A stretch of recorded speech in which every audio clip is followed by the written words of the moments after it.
Okey gang, kepada siapa-siapa yang nak buat flip chart. Okey, untuk yang ni, untuk flip chart ni dia datang dengan saiz A5 Lepas tu yang ni kita double side print. Yang ni untuk bahagian depan, lepas tu yang belakang double side print.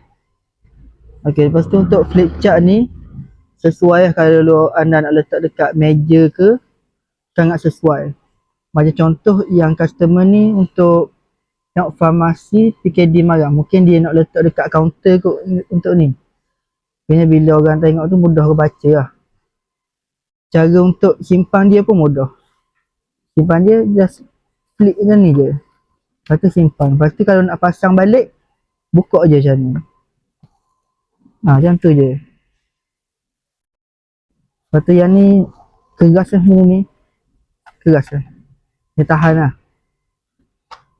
Jadi kepada siapa-siapa yang nak buat flip chart yang macam ni, anda boleh je buat di Menteri Printing sekarang.